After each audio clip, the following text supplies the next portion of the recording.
Let's make no-bake cheesecake with me.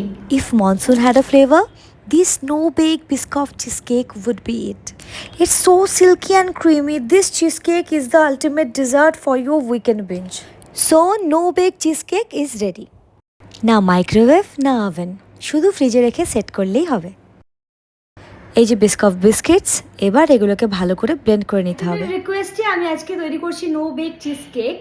আমি obviously first time আজকে করছি, চলো দেখা যাক কেমন হয়। বিস্কফ বিস্কিটগুলো রাস্ট হয়ে গেলে এবার একটা বোলের মধ্যে বিস্কফ বিস্কিট রাস্ট আর তার সাথে 5 to 6 স্পুন মেল্টেড বাটার ভালোভাবে মিক্স করে একটা বেকিং ট্রেতে এই পার্চমেন্ট পেপার নেব, তার উপরে ভালো করে ওই যে মিক্সচারটা ওটা স্প্রেড করে দেবো। Start by combining melted butter and Biscoff and give this a good mix. Blend the Biscoff biscuits into crumbs and mix it with melted butter until it resembles wet sand.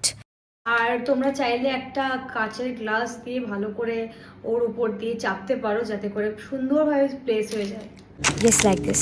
Press the mixture into the bottom of the tray. Place it in the refrigerator to set while you prepare the filling. হয়ে গেছে। এবার আমি baking ট্রেটা ফ্রিজে রেখে দিয়েছি for 10 to 15 minutes.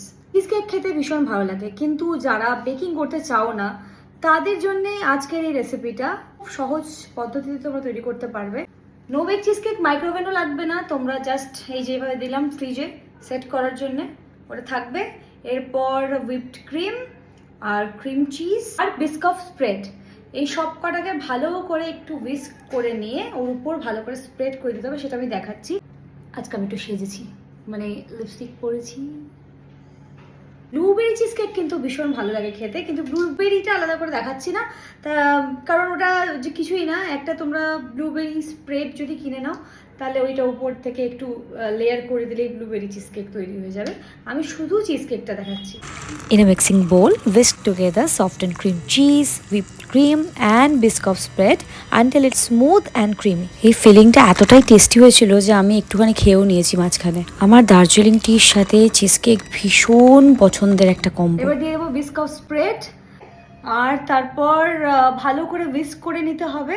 আর ততক্ষণে 15 minutes বোধহয় over হয়ে যাচ্ছে আমার, তোমরাও সেই টাইমটা একটু দেখে নিও, ফ্রিজ থেকে বের করে ফেলতে হবে।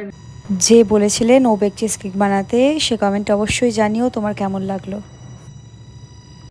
বেকিং ট্রেটা ফ্রিজ থেকে বার করা হয়ে গেছে। এবার এইটা আমি ভালো করে স্প্রেড করে দেব উপরে, দেখাচ্ছি।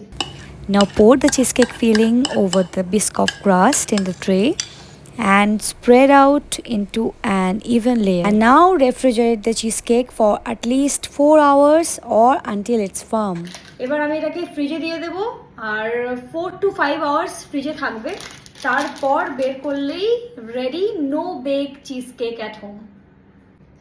So my no bake cheese cake is ready. Biscoff spread দিয়েছি আর একটা বিস্কফ আমি এভাবে উপরে দিয়ে দিয়েছি যাতে দেখতে ভালো লাগে।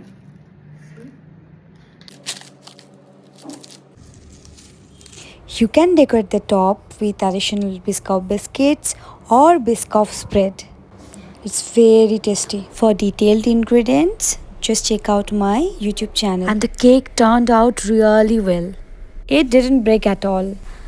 মানে সত্যি আমি ভাবছিলাম তোলার সময় যে যদি ভেঙে যায় মাঝখান থেকে, because sometimes cheese cake tend to crack or fall apart in the centre, but this one stayed perfect. ঘরোয়া পদ্ধতিতে, দোকানের মতন নয়, কিন্তু বাড়িতে বানালে খুব ভালো টেস্ট আর খুব সহজেই খুব কম সময়ে তোমরা তৈরি করতে পারবে। No bake cheese cake is ready. তোমরাও ট্রাই করো বানানোর আর আমাকে জানিও কেমন লাগলো খেয়ে। Bye by.